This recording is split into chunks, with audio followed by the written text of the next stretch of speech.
वरिष्ठ पत्रकार दिलीप मंडल लिखते हैं कि जब पूर्व प्रधानमंत्री अटल बिहारी वाजपेयी नहीं होंगे तब ढेर सारी बातों के अलावा इन वजहों से भी याद रखे जाएंगे। पूर्व प्रधानमंत्री अटल बिहारी वाजपेयी इन्हीं के समय संविधान बदलने के लिए पहली बार संविधान समीक्षा आयोग बना, लेकिन बदल नहीं पाए, विरोध हो गया। अटल बिहारी वाजपेयी ने 1 अप्रैल 2004 के बाद भर्ती होने वाले सरकारी कर्मचारियों की पेंशन खत्म कर दी थी। सांसदों, विधायकों की पेंशन छोड़कर अन्य सभी का सरकारी कर्मचारियों की पेंशन उन्होंने खत्म कर दी थी। पूर्व प्रधानमंत्री अटल बिहारी वाजपेयी ने सन 1999 में देश के सरकारी और सार्वजनिक संस्थानों को देशी विदेशी पूंजीपतियों को बेचने के लिए विनिवेश मंत्रालय बनाया था। अटल बिहारी वाजपेयी ही गुजरात में मुसलमानों के नरसंहार के समय प्रधानमंत्री थे और उन्होंने उस समय के गुजरात के मुख्यमंत्री नरेंद्र मोदी को राजधर्म निभाना चाहिए कहकर पल्ला झाड़ लिया था और उस समय मुसलमानों का कत्लेआम देखते रहे। पूर्व प्रधानमंत्री अटल बिहारी वाजपेयी ने बुद्ध मुस्कुराए इस नारे के साथ परमाणु बम का विस्फोट किया और शांति के प्रतीक बुद्ध को मानवता के विनाश के अस्त्र परमाणु बम से जोड़ दिया। सन 2001 की जनगणना में जाति को शामिल करने का फैसला तत्कालीन प्रधानमंत्री HD देवेगौड़ा की सरकार ने किया था, लेकिन सन 1998 में जब केंद्र में अटल बिहारी वाजपेयी की सरकार आ गई तो उन्होंने जाति जनगणना न कराने का फैसला कर लिया। पूर्व प्रधानमंत्री अटल बिहारी वाजपेयी इस बात के लिए याद किए जाएंगे कि उन्होंने करोड़ों कर्मचारियों के बुढ़ापे का सहारा पेंशन छीनकर बुढ़ापे की लाठी उनसे छीन ली। ऐसा करके उन्होंने निजी कंपनियों को पेंशन न देने का रास्ता पूरी तरह से साफ कर दिया।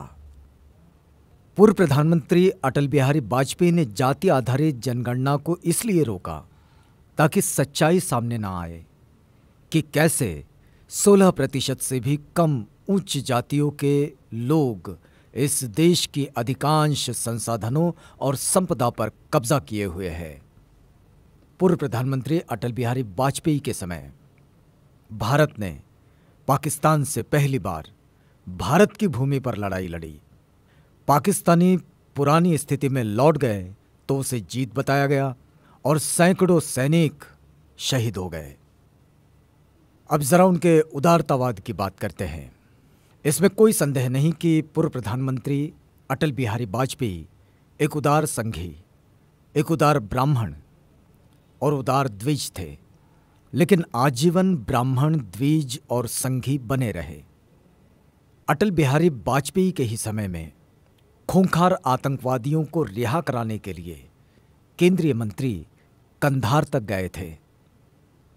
गोरखपुर के महाराणा प्रताप मैदान पर पूर्व प्रधानमंत्री अटल बिहारी वाजपेयी ने दिल खोलकर मनुस्मृति की तारीफ की, मनु को ऋषि बताया। लालकृष्ण आडवाणी या फिर मोदी के हिंदुत्व और अटल बिहारी वाजपेयी के हिंदुत्व के बीच सिर्फ उतना ही अंतर है जितना डॉक्टर अंबेडकर ने हिंदू महासभा और कांग्रेस के हिंदुत्व के बीच बताया था। उस वक्त डॉक्टर अंबेडकर ने लिखा था कि कांग्रेस और हिंदू महासभा में बस इतना ही अंतर है कि जहां हिंदू महासभा अपने कथनों में अधिक अभद्र है और अपने कृत्यों में भी कठोर है, वहीं कांग्रेस नीति निपुण और शिष्ट है। इस तथ्यगत अंतर के अलावा कांग्रेस और हिंदू महासभा के बीच कोई अंतर नहीं है। इस तथ्यगत अंतर के अलावा मोदी और अटल बिहारी वाजपेयी के हिंदुत्व में कोई अंतर नहीं है।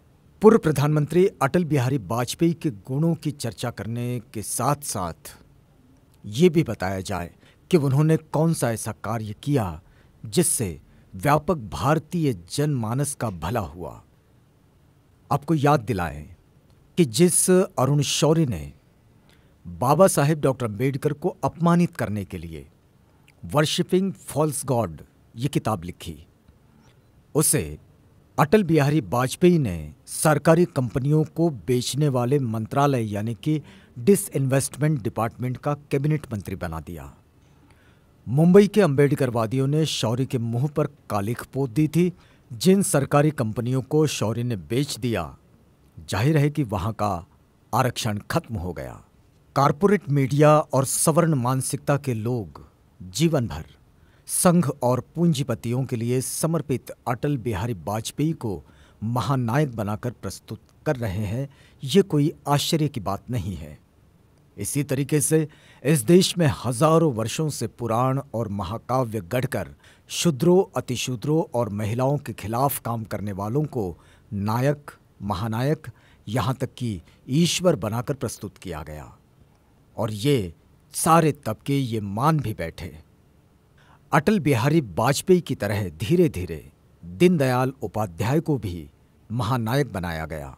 अगर अटल बिहारी वाजपेयी इतने महान है जितना कहा जा रहा है, तो दीनदयाल उपाध्याय से क्या दिक्कत है? बहुजनों की बुलंद आवाज, आवाज इंडिया टीवी देखिए अपने मोबाइल पर कहीं भी कभी भी। आज ही आपके एंड्रॉइड मोबाइल के प्ले स्टोर से आवाज इंडिया टीवी का ऐप डाउनलोड करें और देखिए आवाज इंडिया टीवी के लाइव प्रोग्राम आपके मोबाइल पर। आवाज इंडिया टीवी देखें यूट्यूब पर भी। आप हमारे यूट्यूब पेज youtube.com/आवाज इंडिया टीवी पर जाकर हमारे पेज को सब्सक्राइब करें। साथ ही घंटी की बटन दबाएं ताकि हमारे नए वीडियोस आप तक आसानी से पहुंच जाएं। देखते रहे आवाज इंडिया टीवी, बहुजनों की बुलंद आवाज।